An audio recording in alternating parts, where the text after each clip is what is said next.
67 बच्चे तो टॉप नहीं कर सकते अभी। 720 में से 720 नंबर लाना इतना आसान नहीं होता है, और वो भी 67 बच्चों का एक साथ टॉप करना। इसमें घोटाला हुआ है। 13 लोगों को अरेस्ट किया गया पटना में, जो 40 से 50 लाख रुपए एक स्टूडेंट से पेपर लीक करके देने के ले रहे थे, और ये पकड़े गए वहाँ जहाँ इन्होंने नंबरिंग की है। जो उन्होंने नंबरिंग की है उसमें जो है जो माइनस मार्किंग होती है उसमें, उसके हिसाब से 718 और 19 नंबर भी आए हैं बहुत सारे बच्चों के, जो कि टेक्निकली पॉसिबल ही नहीं है। अगर एक क्वेश्चन भी गलत नहीं होता है तो 720 में से 720 आते हैं, जो कि 67 बच्चों के आए हैं। और अगर एक क्वेश्चन भी किसी का गलत होता है तो उसके 715 नंबर आने चाहिए। 718 और 19 तो उस सीरीज में है ही नहीं। क्या लगता है ये जो सरकार है, सबसे ज़्यादा पेपर लीक मामले इसी सरकार में आ रहे हैं, इसके पीछे का क्या षड्यंत्र है? क्या आम मानस नहीं पढ़ पाता है? कैसे देखते हैं? देखिए, मैं इस देश के आम आदमी से ये बोलना चाहता हूँ, अगर आप लोग राजनीति में अगर आप लोग पार्टिसिपेट नहीं करेंगे तो अयोग्य लोग आपके ऊपर शासन करेंगे, और ये वही अयोग्य लोगों को शासन में एक डॉक्टर एक अच्छी जगह होती है, एक पूजनीय स्थान होता है, जिसको डॉक्टर को भगवान मानते हैं लोग। ये जो डॉक्टर इस घोटाले से जिनको पास करके डॉक्टर बनाया गया है, ये लोग कितने लोगों के प्राण लेने वाले हैं, इसका कोई आइडिया नहीं है किसी को। बार बार यही इन्हीं सरकार में, भाजपा की सरकार में ये सारी चीज़ें क्यों दिखाई दी? इनको पढ़े लिखे लोगों से प्रॉब्लम होती है। हमारे जो एजुकेशन मिनिस्टर हैं, जिन्होंने बहुत अच्छा एजुकेशन पे काम किया है, मनीष सिसोदिया जी, सत्येंद्र जैन जी, अरविंद केजरीवाल जी, उन लोगों को इन्होंने फर्जी फ्रेम करके केस में जेल के अंदर डाला हुआ है। कोई किसी के खिलाफ कोई केस नहीं है। इनको चाहिए कि जो अच्छे लोग हैं, जो एजुकेशन पे, हेल्थ पे सचमुच इस देश में काम करना चाहते हैं, उन लोगों को उठा करके ये जेल में डालते हैं।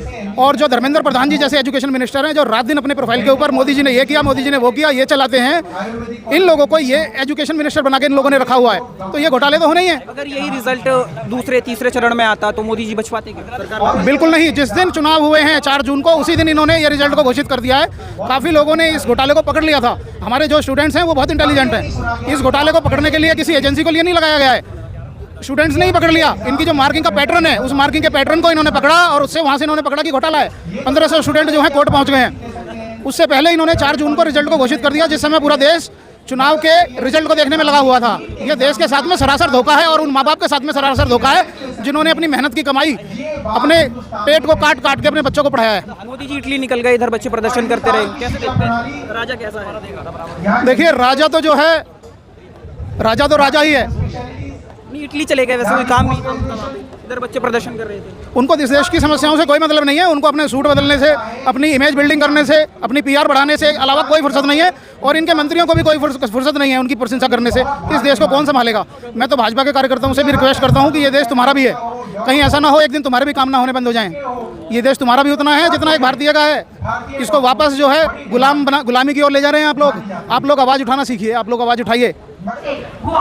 सरकार कह रही है दोबारा एग्जाम करा देंगे, इतनी बड़ी दिक्कत नहीं है। नहीं तो दोबारा एग्जाम का अभी तक तो जो वो आया है उसमें यही है कि जो 1500 बच्चे सेलेक्ट हुए उन्हीं का ही एग्जाम होगा। लेकिन हम चाहते हैं कि जो बच्चे 24 लाख बच्चों ने अपियर हुआ था तो दोबारा हो, और इस स्कीम को खत्म किया जाए। देखिए, शिक्षा विभाग में इस तरह का स्कीम उचित नहीं है, क्योंकि बच्चे हमारे भविष्य है, आगे जाकर के वो डॉक्टर बनेंगे, मेडिकल लाइन में जाएंगे। हमारे स्वास्थ्य के साथ भी खिलवाड़ हो रहा है। तो चीज़ ये है कि जो रिजल्ट आया वो 4 तारीख को आया, जब लोकसभा के चुनाव का भी रिजल्ट आया, तो ये धांधली छुपाने की कोशिश थी। कैसे? देखिए, धांधली नहीं है तो इतने नंबर आए कैसे? ये तो रिकॉर्ड है कि 720 माइनस नंबर जब होते हैं किसी भी एग्जाम में, तो इतना 100% नंबर आना तो असंभव। वो भी 66 बच्चों को एक साथ आया है। हम मान लीजिए उस 66 में से जो 66वां नंबर का बच्चा, उसकी क्या गलती है? अगर 720 नंबर लेके तो उसकी क्या गलती है? जो एक नंबर है वो एम्स में जाएगा, 150 नंबर एम्स में जाएगा, बाकी 7 बच्चे जो है वो कहाँ जाएंगे? उनकी क्या गलती है जो जाएंगे? बताइए। तो बहुत सारी चीजें हैं इसमें जो हमें देखना पड़ेगा, और सरकार को भी देखना चाहिए। सरकार कह रही है कोई पेपर लीक नहीं हुआ, लेकिन बोला जा रहा है पेपर। देखिए, नहीं हुआ है तो ऐसा हुआ कैसे? इतने नंबर कैसे? और एक ही सेंटर से आए। वो कल बिहार में जाकर के 13-14 लोगों की गिरफ्तारी हुई है, पैसे की रिकवरी होने जा रही है। तो ये सब कहाँ से हो रहा है? 40-40, 50-50 लाख ले करके और इसकी धांधली किया इन्होंने, तो किया तो है बिना हुए। तो देखिए, जब तक आग नहीं होगा तब तक धुआं तो उठेगी नहीं, तो आग तो कहीं ना कहीं जली है ना। इस सरकार में सबसे ज्यादा पेपर लीक हुए हैं, उसके बाद भी जनता चुप रही है। कैसे?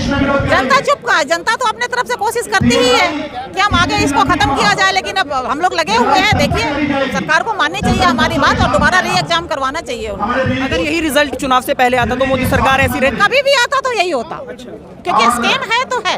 पेपर देखिए, अभी जो यूपी में पुलिस की भर्ती हुई थी उसमें भी पेपर लीक हुआ था। बच्चे बेचारे अधर पे लटके हुए हैं, उसका कोई री एग्जाम नहीं हुआ, कुछ भी नहीं हुआ है, तो बच्चे कहाँ जाएंगे बताइए, जो बड़ौदा में बेरोजगार। बात जनता की नहीं है, बात सभी की है, बात उन पेरेंट्स की पूछो, उन माँ बाप की पूछो जो मेहनत करके अपने बच्चों को इस काबिल बनाते, और इतना पैसा जो खर्च कर बच्चों को इस काबिल बनाते, पेपर देने जाओ और लीक हो जाए पेपर, तो उन माँ बापों को दिल से। तो पढ़ाई बहुत महंगी है, नीट एक माध्यम है जिससे सस्ती पढ़ाई होकर भी बच्चा डॉक्टर बन पाता है, तो क्या कैसे देख रहे हैं आप?